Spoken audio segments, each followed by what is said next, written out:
With so many options, why choose Arizona State University? For me, the only online option was ASU because of the quality. Their faculty was really involved with their students and care about your personal journey. The dedication to my personal development from my professors, that's been extremely valuable to me.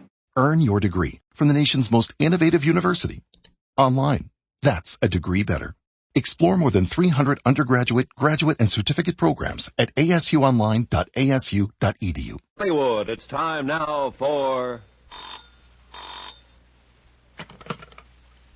Johnny Dollar. It's me, Johnny. Marty? Yeah, how is he? How about the same? Dr. Morton just gave him another transfusion. Has he been able to say anything yet? He hasn't even been conscious. Why, Marty? Well, who's there with you? Joe Crayley and the city attorney. Look, Johnny, I've got to talk to you right away. All right, go ahead and talk. No, not on the phone. All right, it's room 604, City Hospital. Come on over. Not with them there. Why don't you come meet me? Because Shorty Wells is the key to this whole case. If he's able to talk before he dies, I want to be here to listen. Suppose I tell you I'm ready to talk, Johnny. Are you telling me? I'm in an all-night lunchroom right across the street from the hospital. Can you come over here? All right, Marty, I'll gamble with you. Be there in 5 minutes.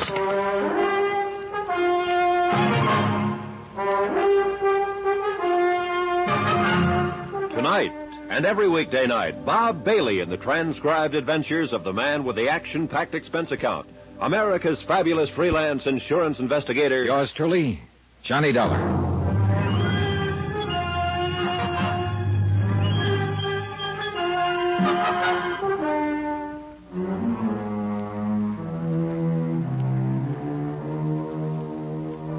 From Special Investigator Johnny Dollar, location Greensport, Missouri, to the Home Office Great Plains Guarantee Company, Hartford, Connecticut.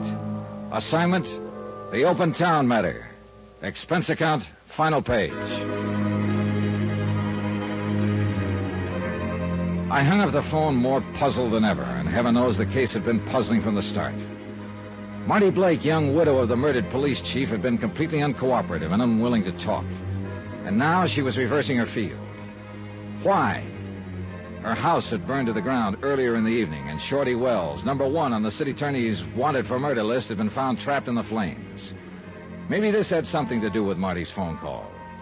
She'd been my number 1 suspect at first, since she stood to collect $50,000 as beneficiary of her husband's life insurance. But then the city attorney himself, Dave Sherman, had provided her with an airtight alibi, and I'd reluctantly let her off the hook. Now this. I didn't know what she was up to, and I couldn't afford not to find out. Something up, Dollar? Well, that was Marty Blake, Mr. Sherman. She's in a lunchroom across the street. She wants to see me. Oh, what about? She didn't say. Well, go ahead and talk to her if you want to, Johnny. I'll call you if Shorty starts to regain consciousness. All right, thanks, Joe. I'm sticking right here myself. This one I'm going to follow personally. Well, if you really want to break the rackets in this town, your answer is lying right there on that bed, Shorty Wells. I think you're right, if he's ever able to talk. And if your police laddies don't fall over their own feet again, the way they did on that gun business when Ed Blake was shot. That mistake was partly justified, Joe. It was the chief's own gun that was lying beside his body. It was natural to assume that he'd exchanged shots with a prowler. Yeah, but 2 days to realize he'd been shot with his own gun. All right. They fouled up, I admit it. And the ones who aren't stupid are crooked. Every raid you try to pull has been tipped off from the I inside. know it. Even when Mayor Lyons brought in state police, the whole plan was tipped. Which you took great pleasure in pointing out in your news All story. right, and you guys, look now. I'll leave you two to settle this. Stick on this guy like a leech. And if he shows any sign of coming to and talking, let me know right away, will you? Yeah, we'll call you. Yeah. I'll see you later.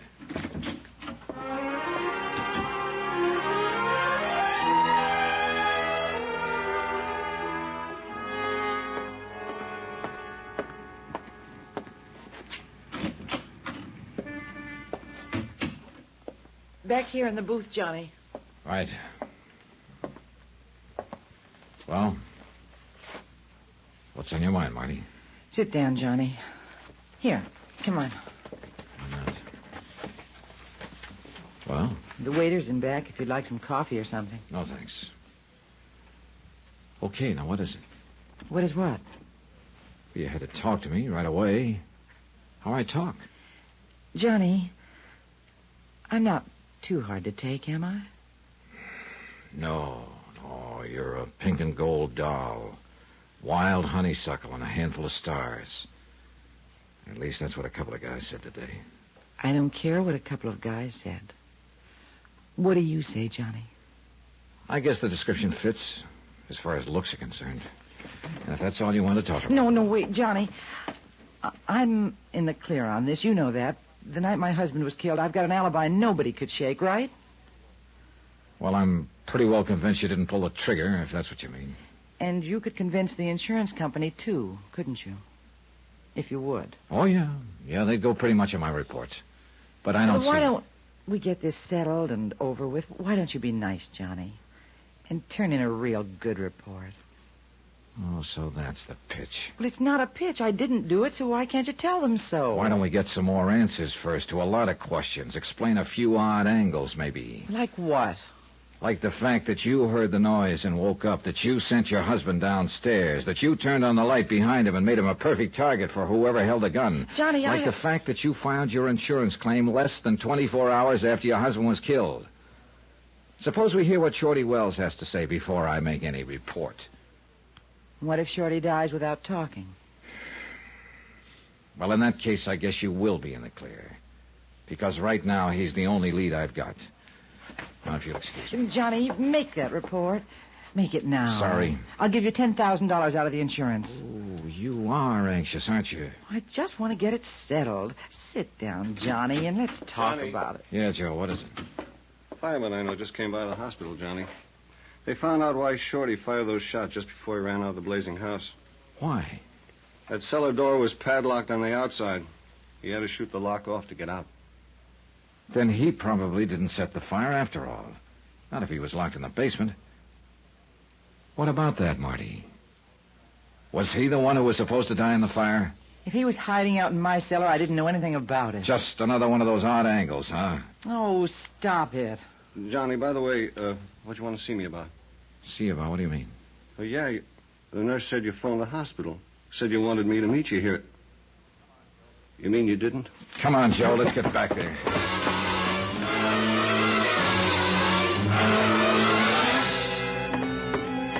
Sure, that's why she wanted me to meet her there, to get me away from that room. And somebody phoned and got you away. Elevator's coming down now, Johnny. Shorty's the one big threat to whoever's guilty. They know that if he talks, they're tagged.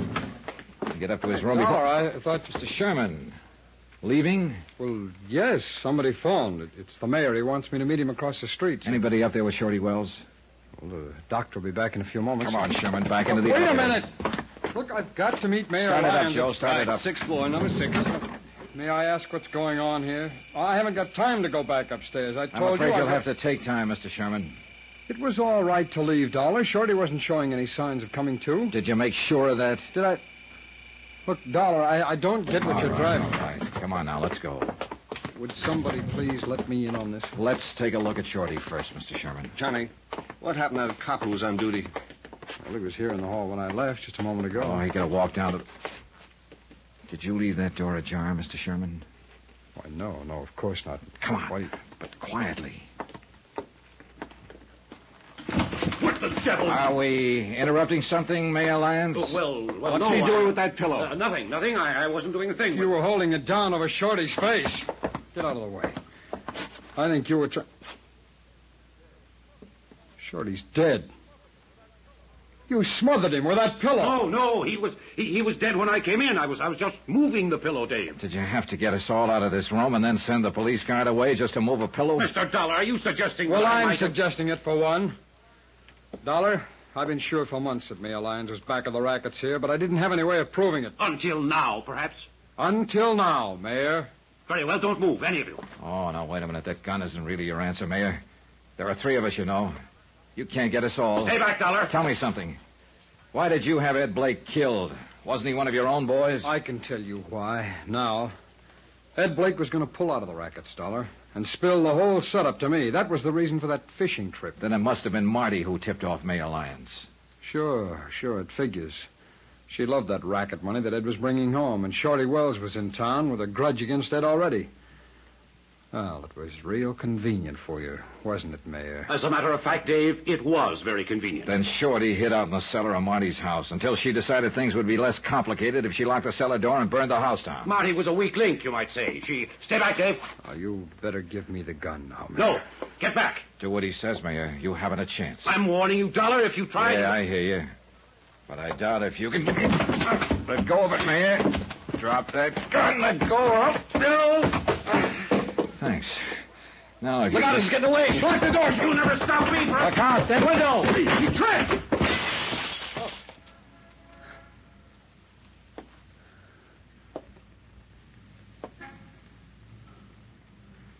That's 6 floors down. Yeah. Well, he got out of being prosecuted. As a matter of fact, there's nobody left to prosecute.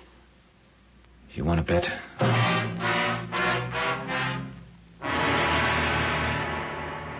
She was still sitting there in the lunchroom across the street from the hospital. And she'd heard what had happened. I knew it the second Dave and I walked in, from the half smile of triumph on her face, and from the way she greeted me. Too bad, Johnny. You should have taken my offer because I don't need your help now. Your company's going to have to pay off. I'm really in the clear now. You are, huh? And poor Dave, with nobody left to prosecute. He still has you, Marty. Accomplice to your husband's murder. Johnny. Shorty died without talking. Mayor Lyons is dead. No witnesses, no case. Sorry, Marty. There is a witness. Oh? Who? You. What are you talking about? What's that paper? Well, you intended it to be an insurance claim. But actually, it's more of a confession. Signed and witnessed. What? You were over-anxious, Marty. And you filled it out in complete detail. It says, we found my husband's body at the foot of the stairs. That's right. That he'd been shot and killed with his own gun. Well, it's true, isn't it? That's what happened. Yeah. But this claim was in the main office of the insurance company less than 24 hours after your husband was killed. The police didn't find out he'd been shot with his own gun until 2 days later. Real neat confession, huh, Marty?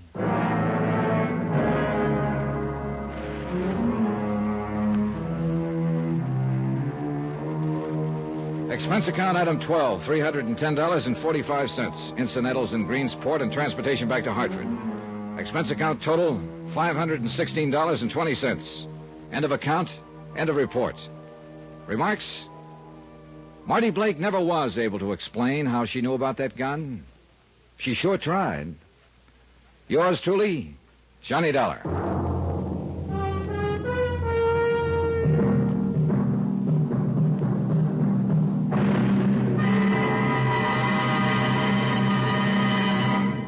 Now, here's our star to tell you about next week's story. Before I do that, please let me say thanks to all of you who are so kind about writing and telling us how much you like Johnny Dollar. It's a very gratifying experience. It's encouragement to all of us who are involved in production of the program. And, well, we appreciate your letters more than you know. As always, I'll try to answer you promptly, but sometimes the mail does pile up. In any event, thanks. Thanks very much for writing. Next week, a yacht that wasn't there and a man who wasn't there. They never were. But that's where I found them. Join us, won't you? Yours truly, Johnny Dollar.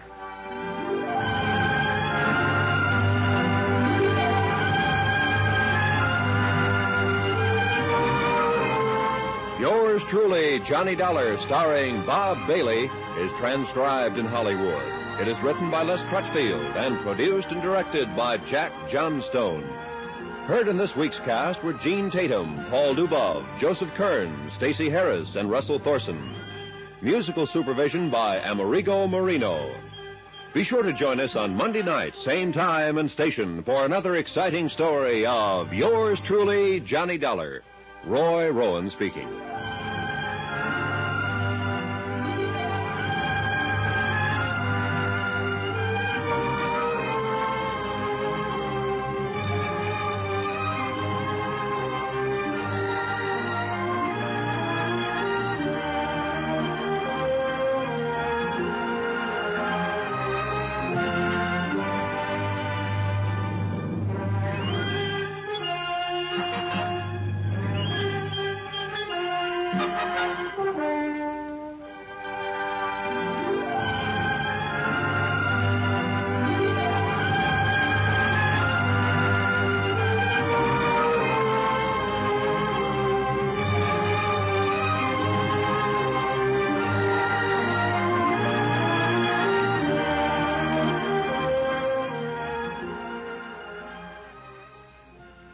At Arizona State University, we're bringing world-class education from our globally acclaimed faculty to you.